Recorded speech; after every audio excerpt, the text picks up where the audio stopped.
Hablando un poquito de lo que es perfil hepático, es importante que nosotros sepamos cuáles son los parámetros más importantes para hablar de esto, ¿no? Tomando en cuenta que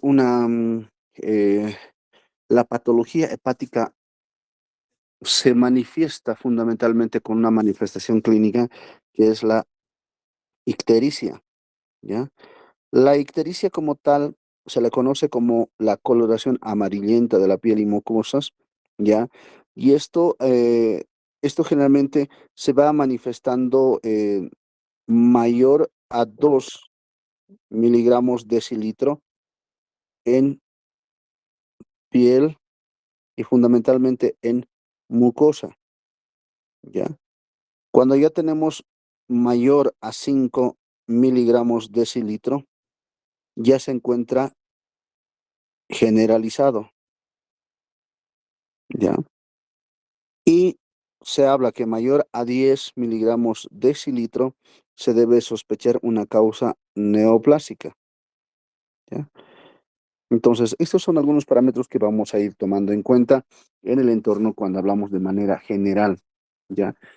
Ahora, un poquito para que lo entendamos lo que es perfil hepático, pues recuerden que siempre debemos un poco retroceder en el entorno de lo que es del cómo se forma todas las enzimas hepáticas y todo lo que son los laboratorios hepáticos, ¿no?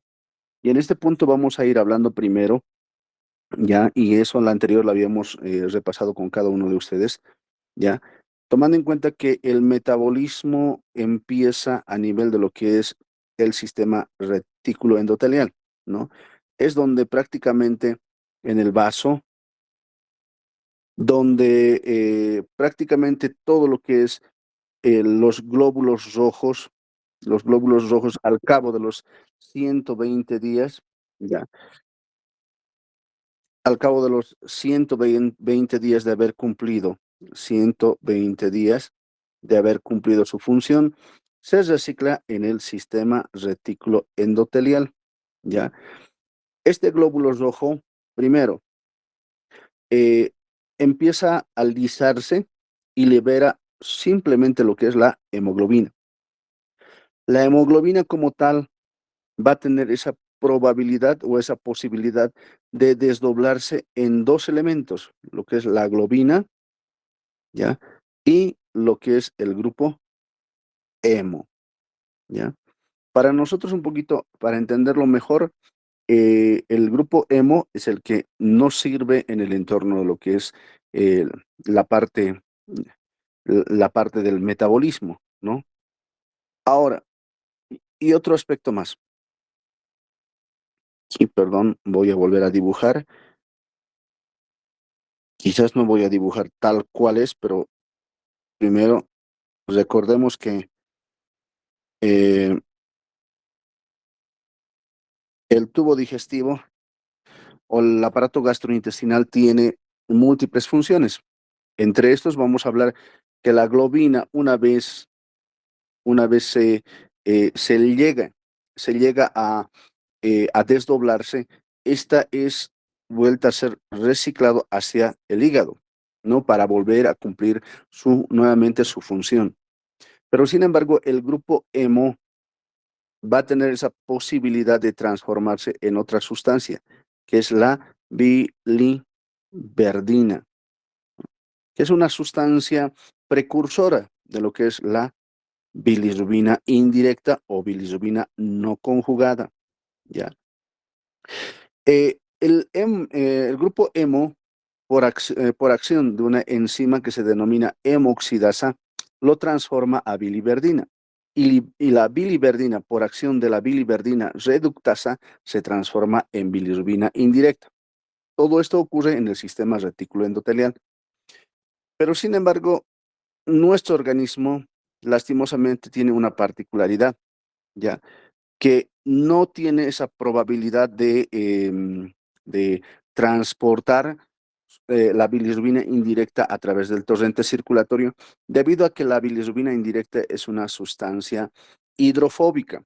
Por lo tanto, para esta situación vamos a necesitar una proteína transportadora, que es la albúmina, ¿ya? La albúmina. Una vez que se une a la albúmina, esta se transporta hacia lo que es el hígado, ¿ya? Y a nivel de lo que es el hígado, ingresa en el hepatocito, pero ingresa como bilirrubina indirecta. Al ingresar dentro de lo que es la célula hepática, sufre un proceso de conjugación donde va a intervenir una enzima muy importante que es la glucoroniltransferasa. ¿Ok? Esta glucoroniltransferasa le convierte de una sustancia hidrofóbica a una sustancia hidrosoluble, ¿no? En ese sentido, se convierte en bilirrubina directa o bilirrubina conjugada. Esta bilirrubina directa o conjugada es la que termina transportándose a través de las vías biliares intrahepáticas y extrahepáticas para finalmente llegar al intestino delgado, en este caso al duodeno, ¿ya?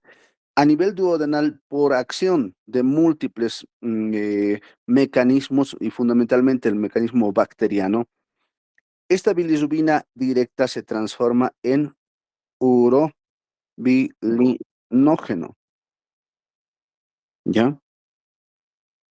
Y este urobilinógeno tiene dos componentes. Primero, una parte muy importante es que este urobilinógeno, permítame por favor, voy a cambiar de color. Este urobilinógeno se va hacia la vía fecal para transformarse en una sustancia conocida como estercobilina, ¿ya? Y esta estercobilina es el que va a darle el pigmento a las heces fecales, a las heces, ¿ya?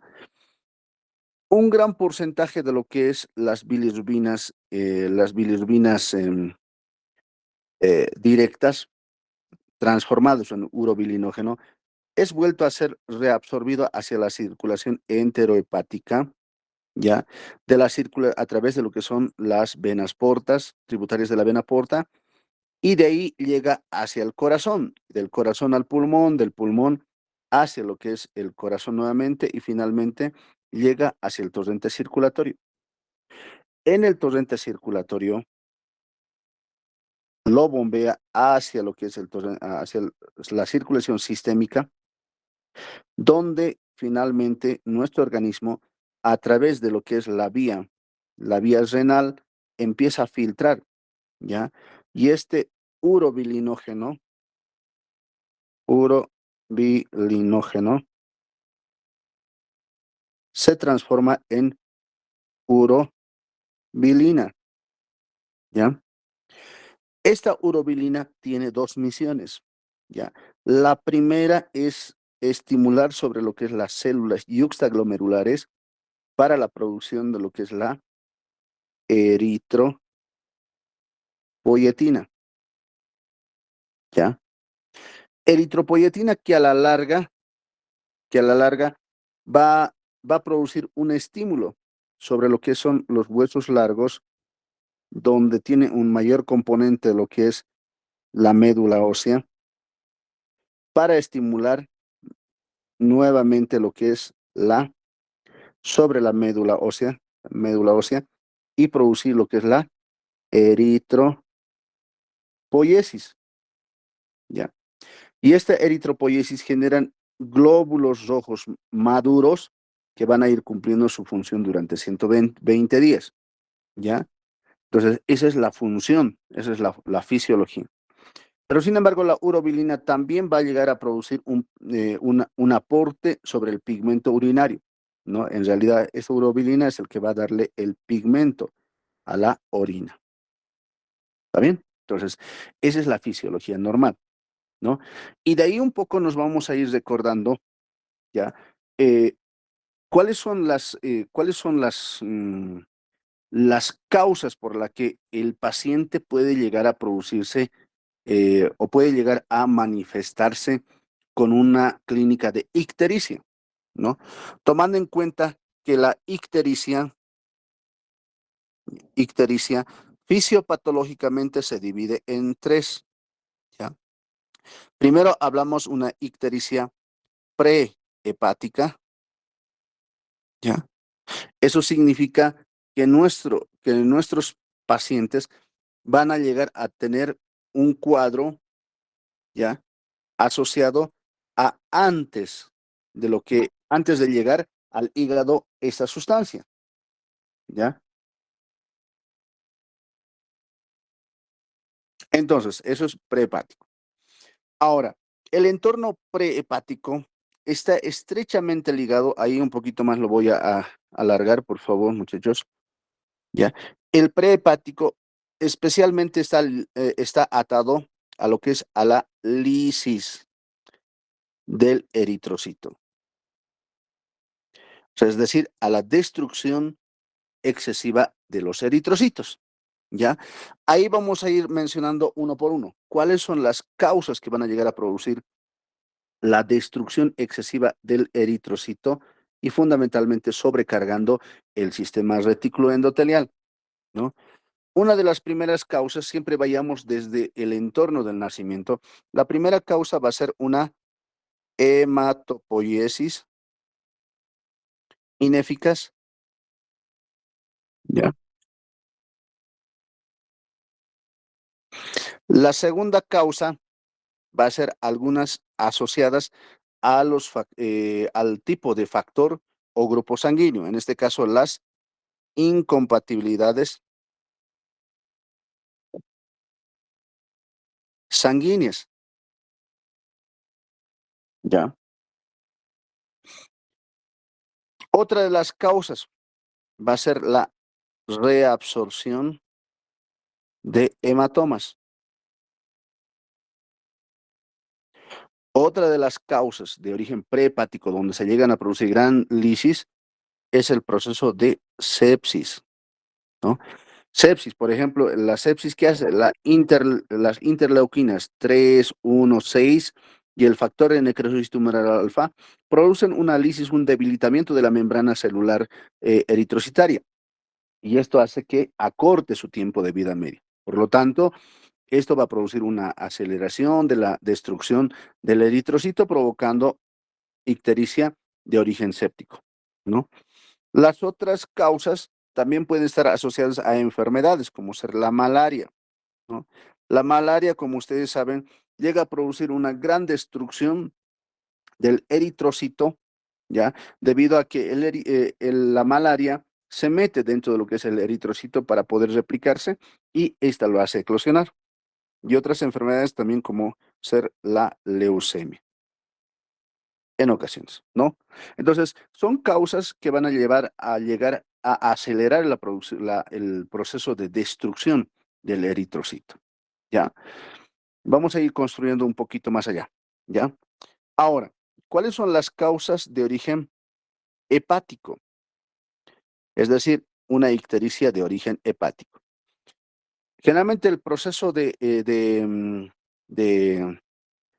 de destrucción, en este caso, ¿por qué un paciente se vuelve ictérico cuando el problema es en el hígado, no? En este caso es por daño del hepatocito. Ese es la principal causa. Ahora, cuando hablamos del daño del hepatocito, debemos tomar en cuenta 2 cosas. Cuando hablamos de una enfermedad hepática moderada, ¿ya? Y una enfermedad hepática severa. ¿A qué me voy? Cuando hablamos de una enfermedad hepática moderada o severa, siempre vamos a relacionar a una destrucción parcial o a una destrucción total, ¿no? En este caso, si esto fuera el hepatocito, ya ahí tenemos las mitocondrias, en la enfermedad hepática moderada generalmente produce gran destrucción a nivel citoplasmático, como por ejemplo en la malaria, de igual forma, en la hepatitis viral. Pero sin embargo, en la cirrosis hepática ocurre todo lo contrario. En la cirrosis hepática se destruye todo el hepatocito. Por lo tanto, esta es una enfermedad hepática severa. Más adelante les voy a explicar por qué, ¿ya? Entonces, ahí vamos hablando. ¿Cuáles son las enfermedades hepáticas moderadas? Generalmente vamos a hablar lo que es la hepatitis. Ya sea una hepatitis viral, ¿ya? O una hepatitis o autoinmune. ¿Ya? Y en algunos casos, enfermedades infecciosas como la malaria, ya incluso la fiebre amarilla, que también puede estar a nivel hepatocítico y a nivel prehepático, entre otros. Enfermedad hepática severa, ya, y en este caso vamos a hablar dos cosas puntuales. Primero, hablamos de la cirrosis hepática, ya, y del cáncer de hígado, en este caso el hepatocarcinoma, ¿ya? Que es una precursora de la cirrosis hepática. La mayor parte de los pacientes con cirrosis hepáticas desarrollan cáncer hepático, por si acaso, ¿no? Entonces, esa es la forma como vamos a ir hablando. Cuando el problema ocurre aquí, en el hígado. Pero cuando ocurre fuera de lo que es las vías biliares, ya, en este caso, vamos a hablar específicamente, ya, cuando ya sale cuando la sustancia, la bilirrubina, ya es excretada a través de las vías biliares intra y más que todo extrahepáticos, ya se denomina una ictericia de tipo poshepático, ¿ya? Vamos a colocar poshepático, ¿ya? Y ahí vamos a ir hablando que la causa principal, ¿ya? Es una patología asociada a obstrucción de colédoco, ¿ya? Colédoco. Lo más importante, es decir, que esta trayectoria sufre ese proceso de obstrucción. ¿Cuáles son las causas de obstrucción? En primer lugar, hablamos de lo que es la coledoclitiasis, que significa que tenemos un cálculo en el interior de lo que es la vesícula, no es coledocolitis. Luego vamos a tener lo que es la colangitis, ¿no? Eso significa una inflamación, ¿ya? Y una infección de las paredes y esto va a provocar un engrosamiento, ¿ya? Eso es colangitis. Pero también a la vez vamos a hablar de otra patología asociada a colangiocarcinoma. En este caso, una neoplasia de vías biliares extrahepáticas. Y el síndrome de Courvoisier-Terrier, ¿ya?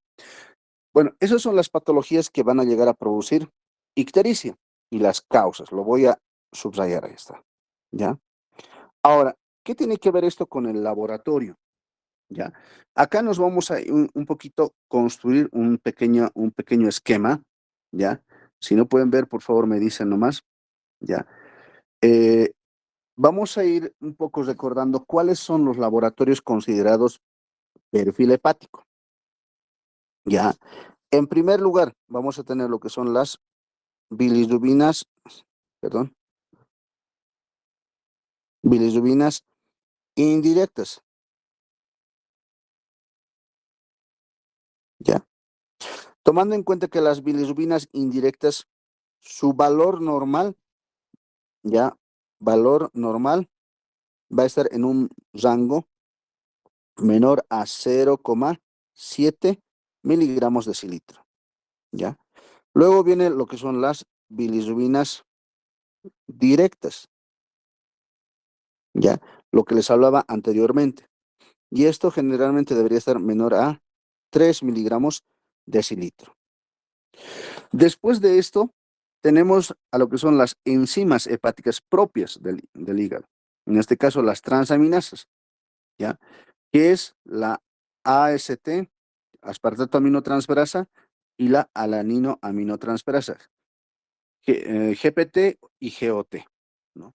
¿Cuánto es su valor normal? 40 unidades internacionales, 50 unidades internacionales litro, ¿ya? Después de esto tenemos lo que es la fosfatasa alcalina, ¿ya? Y les voy a ir explicando cada una de sus funciones. Su valor normal debe de estar menor a 240 unidades internacionales. Y por último viene lo que es el tiempo de protrombina. El tiempo de protrombina debe estar menor a 12 segundos, ¿ya? Listo. Ahí tenemos lo que son los valores normales, los valores referenciales y los laboratorios, ¿ya? Lo vamos a subrayar para hacer un pequeño cuadrito. Y esto, por favor, quiero que me lo tengan bien, bien memorizado, ¿ya? Porque ya que el próximo rote ya corresponde a lo que es abdomen y esto vamos a ir llevándolo, ¿ya? Listo. Bueno, ahora, estos laboratorios vamos a utilizarlo para ver qué tipo de patrón corresponde cada uno de estos laboratorios, ¿no? Primero vamos a hablar lo que es, en este caso, vamos a decir qué tipo de patrón laboratorial es. Si es un patrón prehepático, ya, es un patrón hepático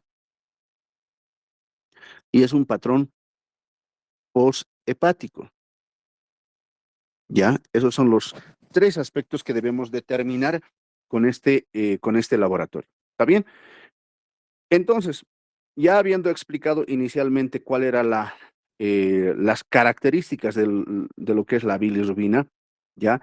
Ahora vamos a hablar del resto de los estudios laboratoriales, en este caso, las transaminasas, ¿ya?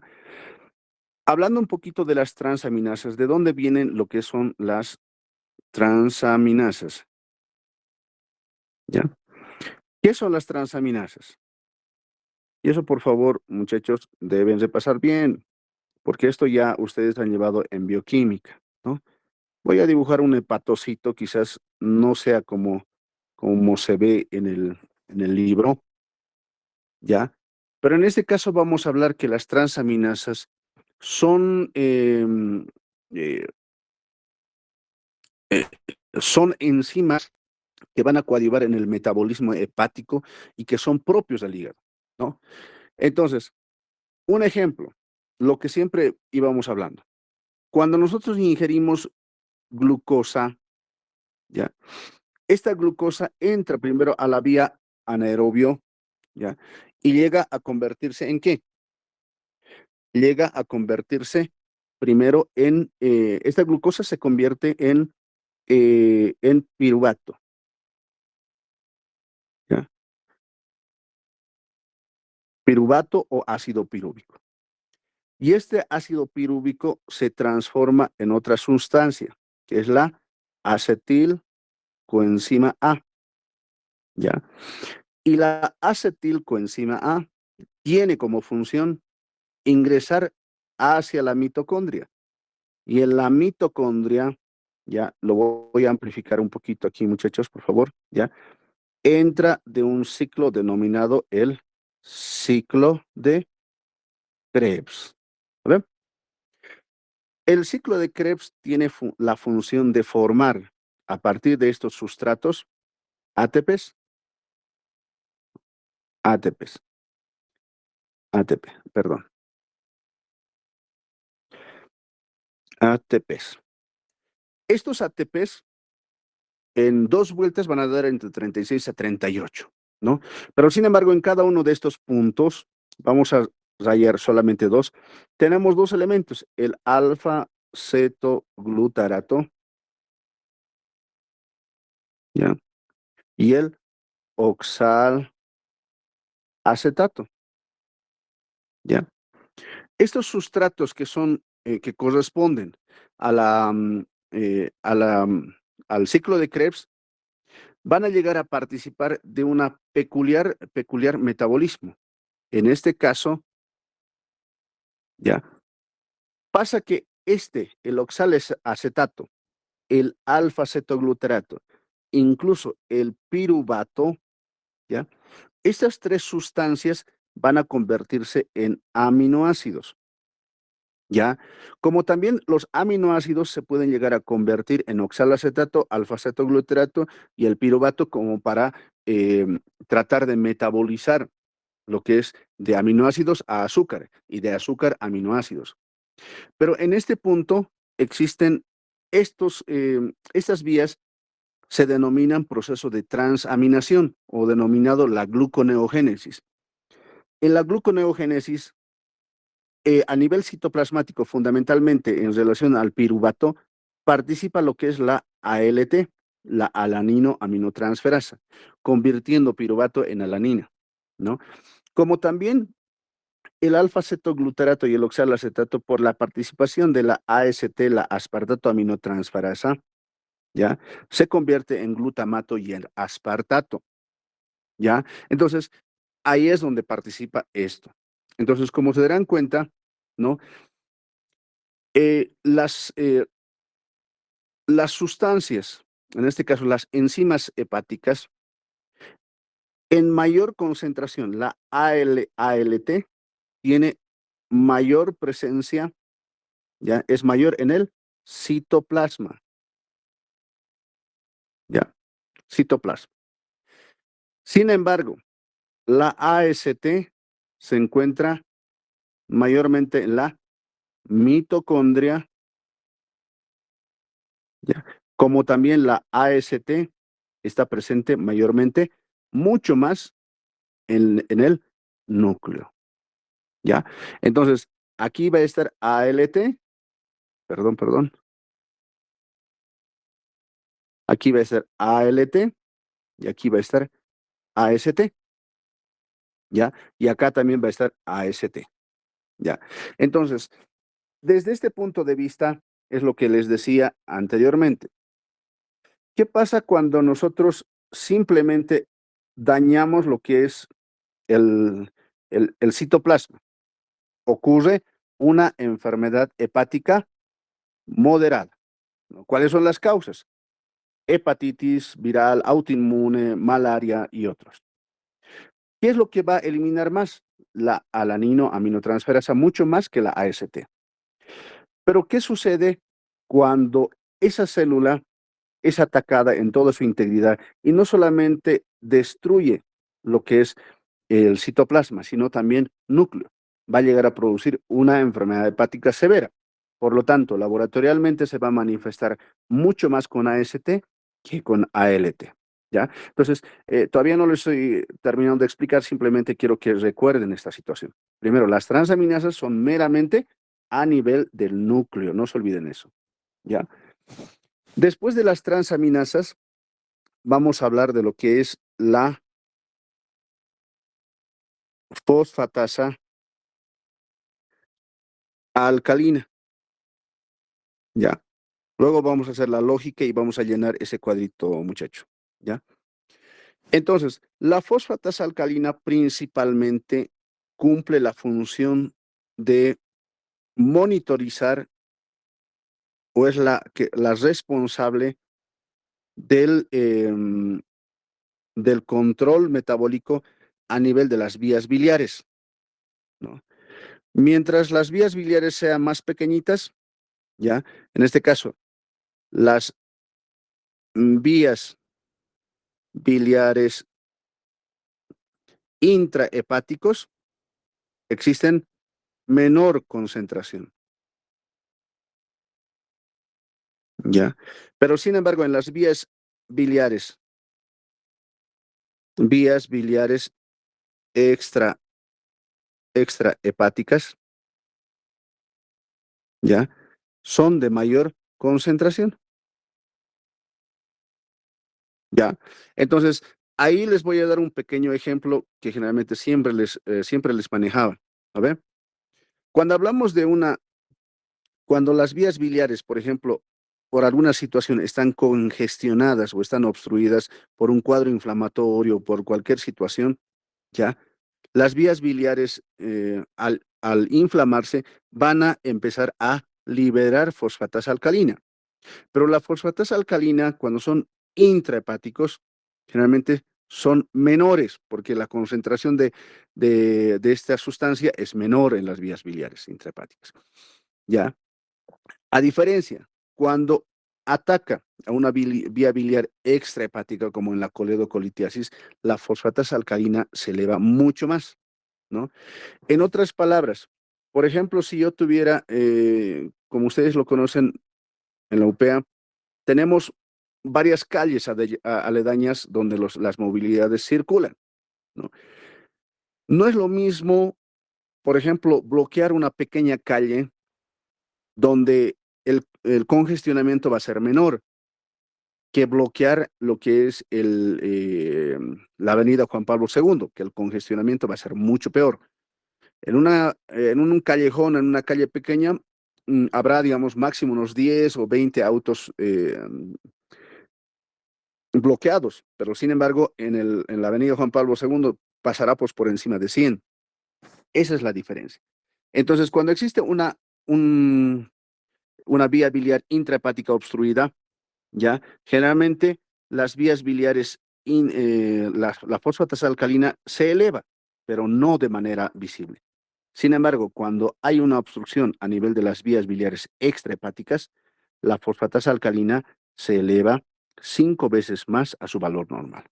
Eso es un aspecto que debemos considerar. Eso significa, cuando se eleva más de 5 veces, es extrahepática. Si solamente se eleva levemente, es intrahepática, ¿no? Entonces, es una forma de reconocer, ¿ya?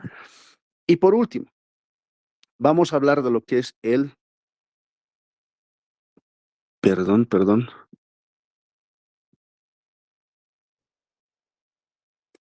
el tiempo de protrombina. El tiempo de protrombina viene su origen desde lo que es la formación de los factores de coagulación vitamina K dependientes, ¿ya? Ahí lo voy a ir rayando, ¿ya? Ya, lo voy a separar, este es otro, ya. Entonces, no sé si recuerdan cuando hablábamos, por ejemplo, de la cascada de coagulación. En la cascada de coagulación, por ejemplo, yo voy a dibujar una pequeña Y. Perdón, me voy a dar un poquito más de espacio. Ya no tenemos. Ya. En la cascada de coagulación, principalmente se habla, ya, sí, ya. Vamos a hablar de lo que es de las vías intrínsecas y la vía extrínseca.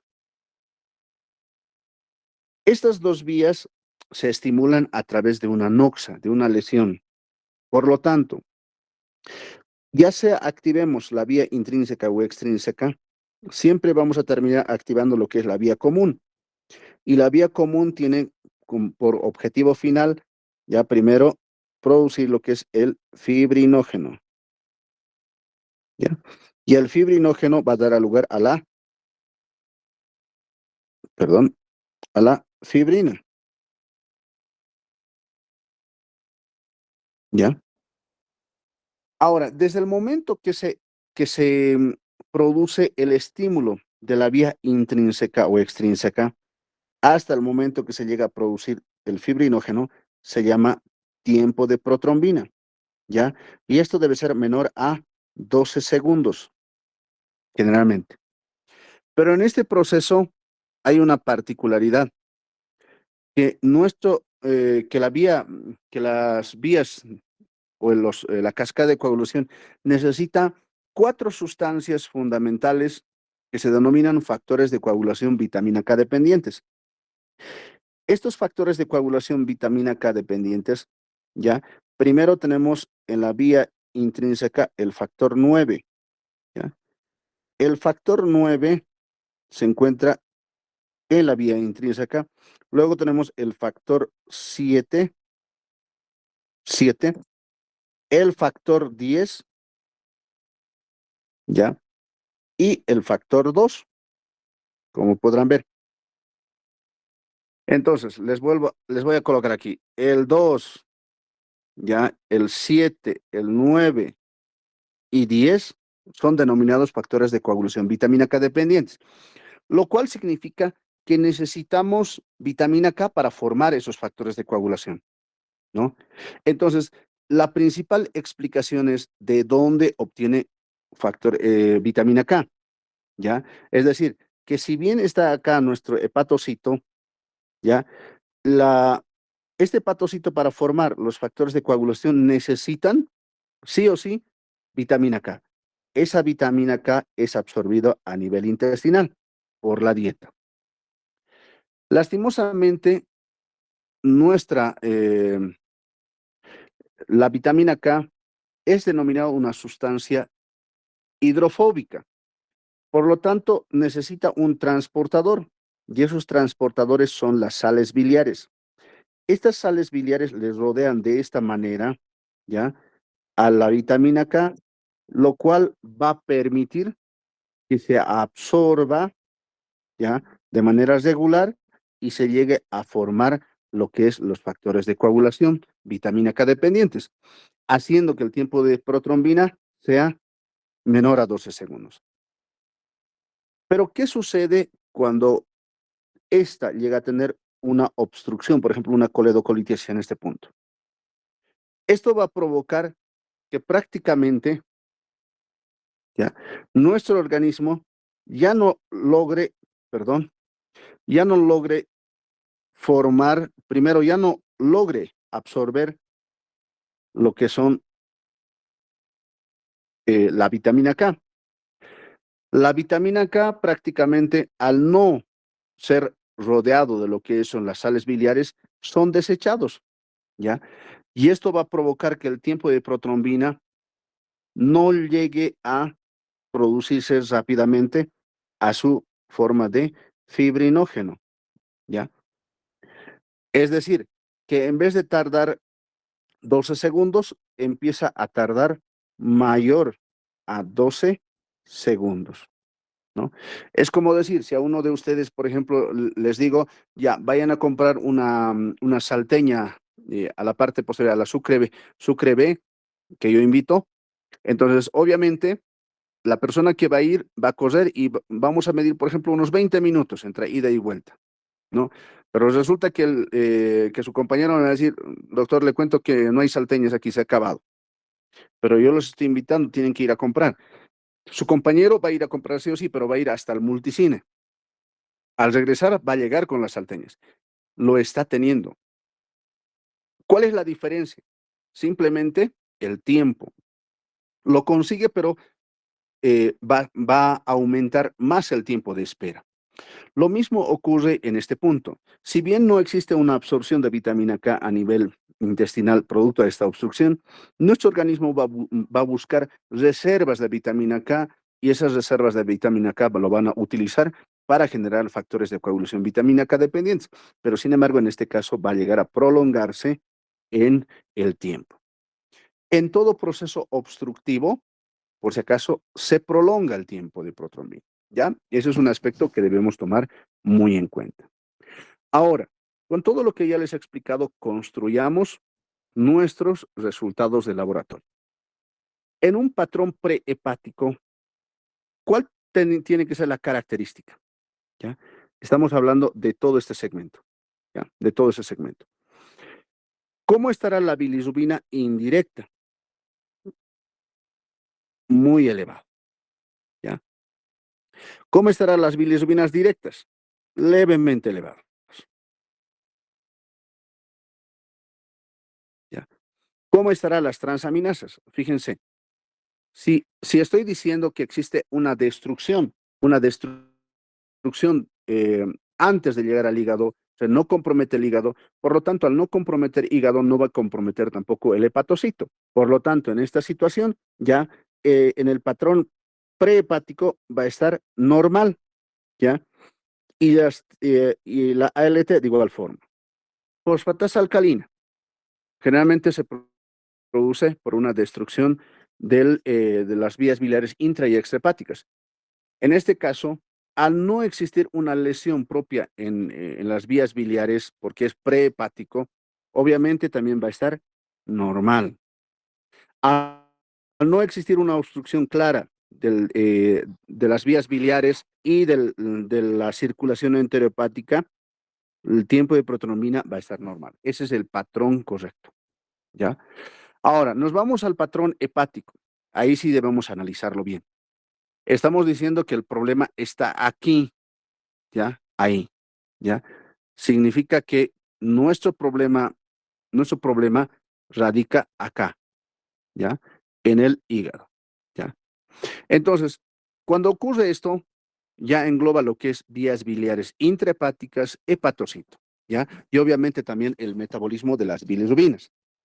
En ese sentido, vamos a ir hablando. En el patrón hepático, por ejemplo, ¿cómo van a estar las bilirrubinas indirectas? Obviamente elevadas. Sin embargo, en las bilirrubinas directas también van a estar elevadas, pero discretamente, ¿ya? Las transaminasas, ese es el punto más importante. Las transaminasas habitualmente están elevados 5 veces más a su valor normal, ¿ya? Un aspecto bien importante a tomarlo en cuenta. La fosfatasa alcalina, debido a que es un proceso inflamatorio agudo en las vías biliares intrahepáticas, es como bloquear una calle pequeña. ¿Va a haber un aumento? Sí, pero un aumento discreto. Y el tiempo de protrombina va a estar normal. Cuando nosotros hagamos y concluyamos que es un patrón hepático, debemos utilizar, para diferenciar, debemos usar lo que es la cociente de Deritis, ¿ya? ¿Qué nos dice la cociente de Deritis? Mayor a 1, menor a 1. Pero sin embargo, vamos a tratar de explicarlo de otra manera, ¿ya? Una regla, ¿ya? Si ALT es mayor que AST, esta es denominado enfermedad hepática moderada, ¿ya? Dos, y si AST es mayor que ALT, esto se denomina enfermedad hepática severa, ¿ya? Entonces, por lo tanto, ¿qué es lo que tengo que hacer yo? No solamente cuando yo veo un laboratorio tengo que decir, este es un patrón hepático con un cociente de Deritis característico de enfermedad hepática moderada o enfermedad hepática severa. ¿Y cuáles son las enfermedades hepáticas moderadas y severas? Aquí está, lo que les había hablado anteriormente, ¿no? Y las causas, ¿ya? Esa es la forma como debemos leer, ¿ya?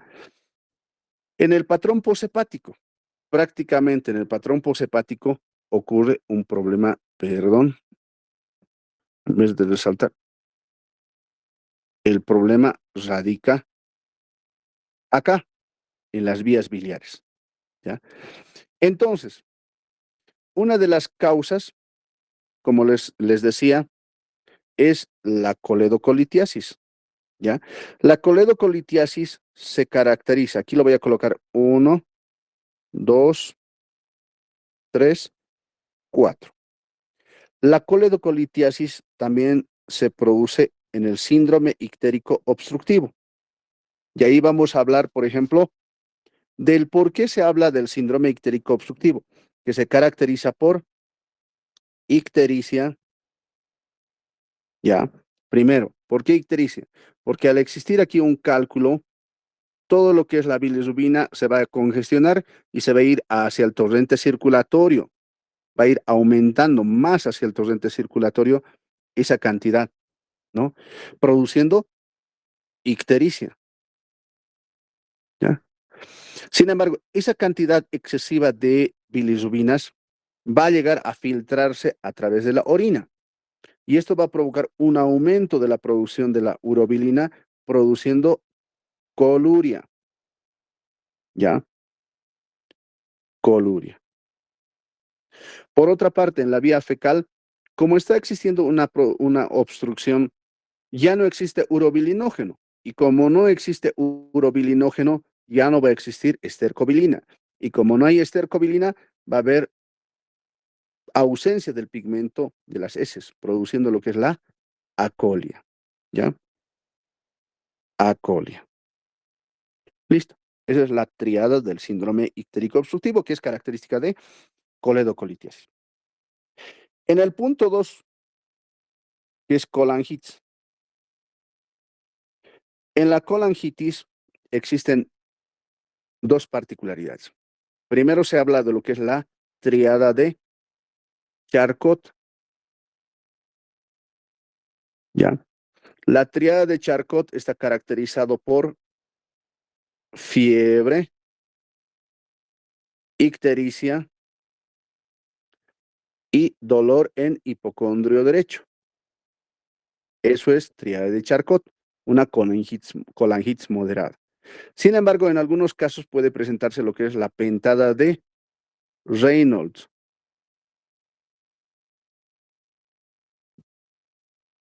Reynolds, ¿ya? La pentada de Reynolds, ¿ya? Además de lo que es la fiebre, ictericia, dolor en hipocondrio derecho, se suman dos síntomas más, que es estado de shock y alteraciones neurológicas. Listo. Neurológicas. ¿Listo? Y lo que hablábamos del síndrome Courvoisier-Terrier, acá lo voy a colocar. Pasa que el síndrome Courvoisier-Terrier es secundario a una patología muy peculiar. Recuerden que aquí está el páncreas, ¿no? Acá viene el páncreas.